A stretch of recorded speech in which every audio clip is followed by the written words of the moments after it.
refrigerated logistics. So you think when I went up to Bundaberg, think tomatoes, avocados, melons. Straight from the farmer to the logistics port, say in Bundaberg, and then they take it through their line haul operations down to the major cities.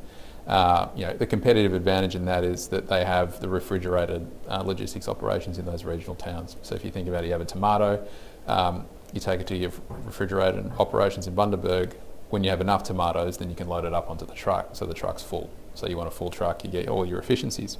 If you don't have that supply base in Bundaberg, you're running around half-empty trucks all around Queensland and New South Wales. So that's where the competitors can't keep up. What really changed the industry was obviously the Macaleese accident down in Sydney.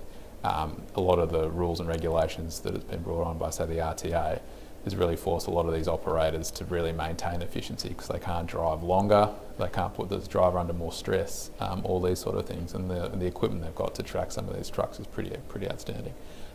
So Lindsay's well ahead of that curve. We spoke to the RTA a number of times. The feedback's been excellent. They get them in to present, to talk about how all operators should be doing it as opposed to the other way around. So good little business, and all the majors don't operate in refrigerated logistics. So Fox, Toll, they're completely out of it, never been able to make a dollar out of it. So family business has been around for 30, 40 years. So good little business.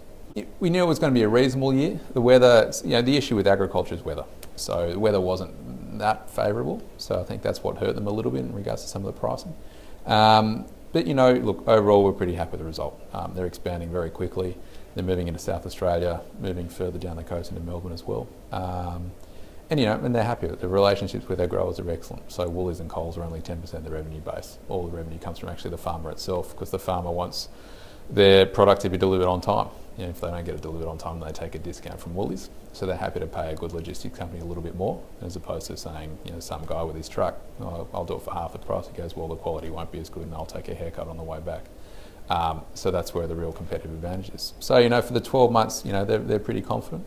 They're building a new facility in Adelaide, sort of $6 or $7 million.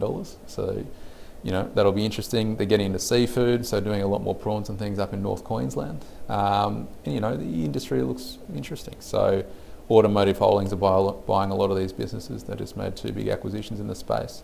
There's probably only 3 or 4 operators left in the space. So as you get consolidation, hopefully you're going to get some price increases, over the next 2 or 3 years. So, fingers crossed, but everything looks reasonable.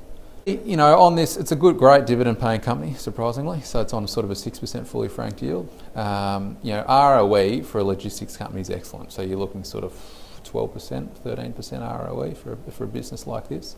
And although it looks like it's got a lot of debt, it's all finance leases. So they get finance leases for the trucks. That's all secured against the trucks, because financing costs are so low. It's a great time to do it. On a multiple, you're probably looking at 12, 13 times, so a bit of a discount to the market. We'd argue for probably one of the best logistics companies in the country. It deserves, more of a market multiple. But the issue is it's growing earnings at sort of 10, 15% per annum. So if they can grow, they've said they can grow hopefully revenue at 10 to 20%, but we think that could go for 3, 4, 5 years because of the food bowl. So there's more and more fresh produce being made out of North Queensland. Whether it's going to China, whether it's going to Australia, people are becoming a bit more fussy about what they eat.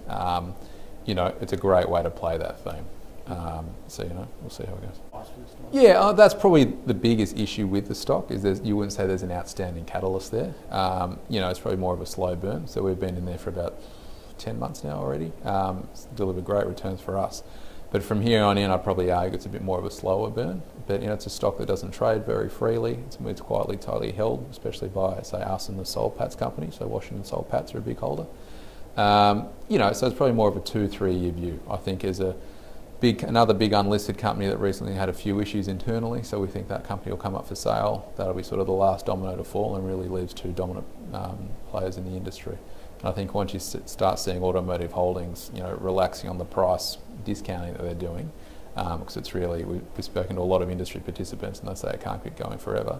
I think that'll be great for Lindsay, and you'll see it really start to flow through to the NPAT line, hopefully.